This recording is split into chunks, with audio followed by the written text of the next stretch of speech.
I let 15 friends randomly choose where I'm traveling to in Japan. They had 3 choices, which was Fukuoka, Awaji Island, or Kanazawa. It came down to Kanazawa and Awaji Island, and they were tied with 5 votes each, which meant the final vote belonged to my friend Angelo.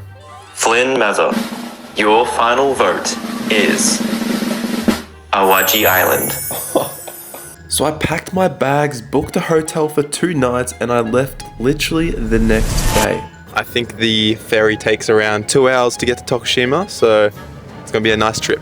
I'm so excited, let's go! So after I parked my car on the boat, I sat down and realized I didn't have any clue of what to do on Awaji Island. So I researched, and every Google recommendation was about onions.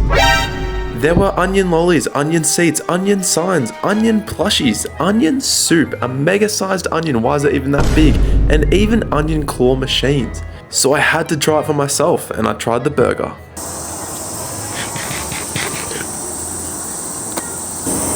The best way I can describe it is it's karakunai, so it's not spicy. And it's a very sweet taste, so maybe that's why it's so famous. It's very different to the onions in Australia. It's that sweet that the onion rings almost taste like a dessert, kind of like a donut flavour. After eating Shrek's onions, I decided to call it a day and head to the hotel to check in.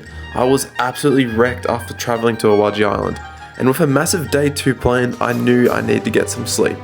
Tomorrow was going to be a big day.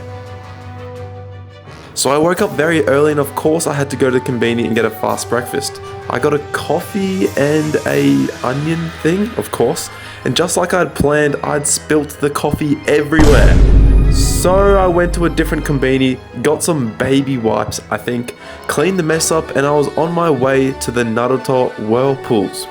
Now this was an awesome place. Under a huge bridge connecting the islands, there were tons and tons of whirlpools. Ooh, look at that. That's so cool. Definitely worth the trip, but make sure you plan the right time to go and see the correct tide. And up next were the monkeys. This spot is Awajishima Monkey Center. This homie's chilling in the shade. It's hot, man. Me too, bro. Me too. By the beach, just chilling. There's that little guy. Very cute. Little baby. Oh, adorable.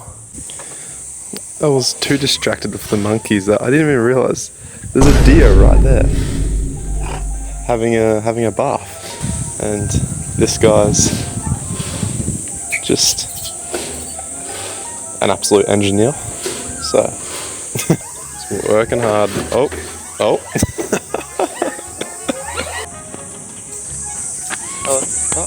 Okay. Right. The monkeys are very friendly, but if you look them in the eyes, then they could be dangerous or they get pretty scared. But yeah, they've been so friendly so far. They're so nice. Yasashi!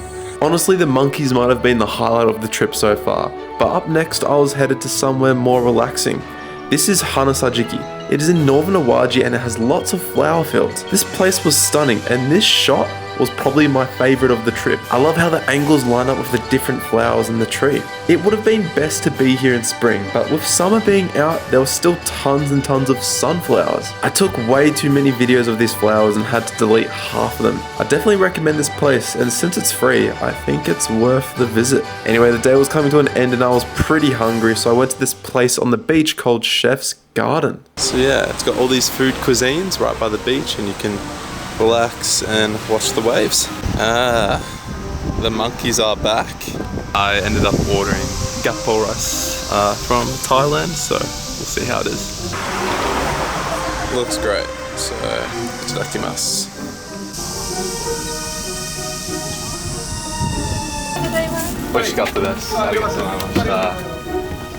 The trip was coming to an end, so I drove to the final spot of the trip, and what a way to end it. I was looking at the Akashi Kaikyo Bridge, the longest suspension bridge in Japan, and it was stunning at night. I really think Awaji Island is underrated with foreigners. And you can get so much done only in 2 days being that close to Osaka. I felt like I did heaps and there were still things I missed. Anyway, if you made it this far into the video, I want to say thank you. By watching the full video, it supports me and makes me really happy. The reason I make these videos is so my friends and family can see what I'm doing across the world. So thanks again. I hope you're enjoying your day and living your life to the fullest wherever you are in the world right now. Anyway, thanks for watching. Ja matane. I will see you next time.